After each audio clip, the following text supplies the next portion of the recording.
आजच्या कार्यक्रमाची प्रमुख उपस्थिती थोर समाज कार्यकर्ते माननीय शिवश्री रवींद्र अण्णा माळवदकर यांना मी विनंती करते की त्यांनी आपलं मनोगत व्यक्त करावं.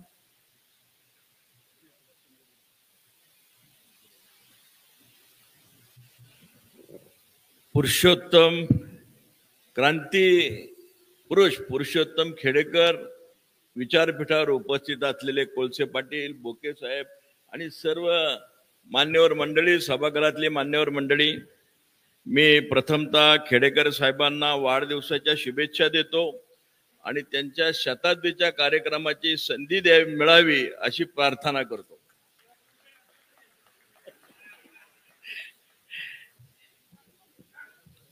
मी पुणे शहराच्या पूर्व भागामध्ये नाना पेठेत जन्मलेला आणि वाढलेला कार्यकर्ता आहे.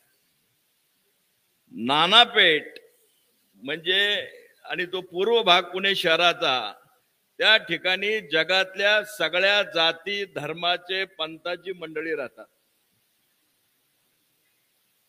हे जसं त्याचं चांगुलपणाचा भाग आहे तसा ते पुणे शहरातल्या दंगलीचं उगमस्थान होतं. मी SM जोशी, भाई वैद्य, बाबा आडाव, भाई टिळेकर अशा असंख्य डाव्या विचाराच्या लोकांच्या बरोबर वाढलेला कार्यकर्ता. आम्ही प्रचंड काम करायचो त्यांच्या मार्गदर्शनाखाली. पण दर 2-5 वर्षांनी आमच्याकडची दंगल काय बंद व्हायची नाही आणि माझ्यासारख्या कार्यकर्त्याचा प्रचंड गोंधळ माजायचा. मी गणपती मंडळाचा पण कार्यकर्ता आहे. हे आमच्या परिसरातली सगळी परिस्थिती आता असताना निवडुंगाव विठोबा मंदिर, जिथं तुकाराम महाराजांच्या पालखीचा मुक्काम असतो, पालखी विठोबा मंदिर जिथं संत ज्ञानेश्वर महाराजांच्या पालखीचा मुक्काम असतो, आमच्याकडे पारशी आगेरी आहे, ज्यू लोकांचं लाल मंदिर देवळ आहे, अनेक चर्च आहेत. म्हणजे सगळ्या जाती धर्माच्या लोकांची प्रार्थनेची, पूजा अर्चेची स्थळ आहेत. आणि ही सगळी असताना सुद्धा आमच्याच परिसरात ताडेवाला रोड आहे, दारवाला पूल आहे आणि क्वार्टर गेट पण आहे. अशा सगळ्या कधी म्हणलं तर विचित्र, कधी वाटायचं हे काय नेमकं आहे, अशा परिस्थितीत आम्ही काम करत असताना कायम बघितलं 16 मे 1973 दंगल, 82 दंगल, 86 दंगल. पण आम्ही ती किती राष्ट्रीय एकात्मतेचं काम केलं, सर्व धर्म समभावाचं काम केलं, गणेश उत्सव देखावे दाखवले, तरी सुद्धा ते नळाखाली चाळण धरल्यासारखं व्हायचं, पाणीच थांबायचं नाही चांगुलपणाचं.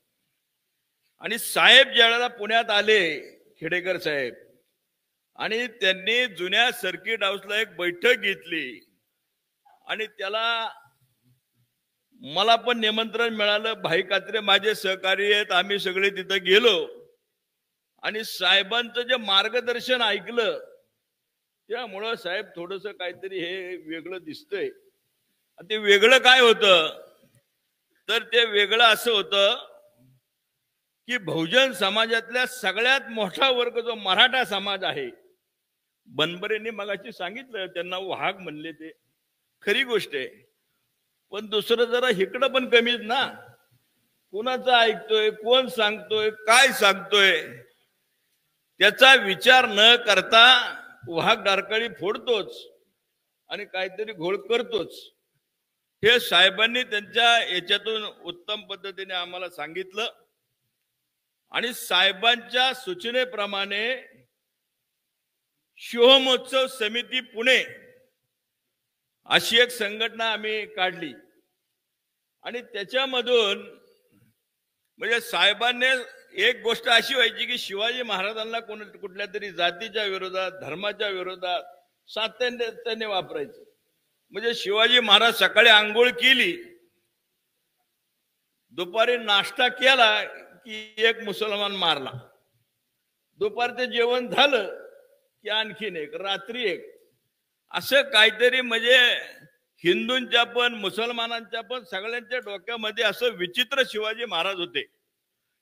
आम्ही अनेकांच्याकडून व्याख्यानं पण ऐकली, पण नेमकं जे सांगितलं ते खेडेकर साहेबांनी सांगितलं. आणि त्याच्यामधून खऱ्या अर्थाने मराठा समाजाचं प्रबोधन झालं आणि आमच्यासारखे कार्यकर्ते जोडले गेले. आणि त्याच्यामुळं पुणे शहरामध्ये बाबासाहेब आंबेडकर कधी भीमनगरवाल्यांनी बाहेरच येऊन दिले नाहीत. आणि साहेब आम्ही बी कधी भेटायला गेलो नाही. बाबासाहेब म्हणजे कोण? दलितांना आरक्षण देणारा नेता. पण साहेबांनी इतका आमचा ब्रेन वॉश केला आणि बाबासाहेब आम्हाला नीट समजून सांगितले, शिवाजी महाराज सांगितले, फुले तर आमच्या हाकेच्या अंतरावर. फुले आम्हाला नीट समजून सांगितले आणि त्याप्रमाणे आम्ही शिवमहोत्सव समिती पुणेच्या माध्यमातून काम सुरू केलं. आणि बाबासाहेब आंबेडकरांची जयंती आणि फुल्यांची जयंती सगळ्यात पहिल्यांदा सदाशिव पेठेत भरतनाट्य मंदिरात आम्ही सुरू केली. आणि त्या संयोजनामध्ये कुठलेही दलित नाहीत आणि 95% मराठा समाज. आणि मग त्यांना आम्ही ज्यावेळेला ते वक्ते यायचे आणि ते बाबासाहेब आंबेडकर सांगायचे, फुले सांगायचे, त्यावेळेला मग आमच्या सगळ्या नातेवाईकाचं, पाहुणे रावळ्यांचं उत्तम प्रबोधन झालं. आणि मला अभिमानाने सांगितलं पाहिजे, खेडेकर साहेब शिवजयंती असू, पैगंबर जयंती असू, आंबेडकर जयंती असो, आमच्यासारख्या सगळ्यांना घेऊन उपस्थित राहायचे. खेडेकर साहेबांचं पुण्यात आगमन झाल्यानंतर आजपर्यंत पुण्यात एकही दंगल झाली नाही. आणि आम्ही बी ताडीवाल्या रोडला जायला लागलो, बाबासाहेब समजून घ्यायला लागलो. आणि मी गणपती मंडळाचा कार्यकर्ता असल्यामुळं आम्ही सर्वजण प्रतिपालक डॉक्टर बाबासाहेब आंबेडकर दाखवले. त्याच्यामध्ये मग त्यांचं ते नदी जोड योजना, त्यांनी केलेले कायदे, त्यांनी आणलेलं हिंदू कोड बिल, असं सगळं दाखवलं. फुले दर्शन दाखवलं. तात्यासाहेब खेडेकर साहेबांनी आम्हाला असं सांगितलं की अण्णा तुम्ही गणपती मंडळाचे कार्यकर्ते आहात. गणपती म्हणजे काय? जे गण असतं, समाज असतो, त्याचा प्रमुख असतो तो गणपती. मग आम्ही पुणे शहरामध्ये जे गणपती मंडळाचे मोठे नेते आहेत, मग आम्ही तात्यासाहेब गोडसे दर्शन दाखवलं, फुले दर्शन दाखवलं, पवार साहेबांच्या आयुष्यातली 40 वर्ष दाखवली, अंधश्रद्धा निर्मूलनाच्या संदर्भातलं नरेंद्र दाभोळकर दाखवले. आणि नरेंद्र महाराजला पुणे महानगरपालिकेच्या वतीने मानपत्र देण्याचा कार्यक्रम होता. आम्ही त्याला शिवमहोत्सव समितीच्या माध्यमातून विरोध केला आणि विद्यापीठाच्या कुलगुरूच्या हस्ते नरेंद्र दाभोळकरांना मानपत्र दिला. असे इतके आम्ही चांगले कार्यक्रम केले, इतके उपक्रम केले.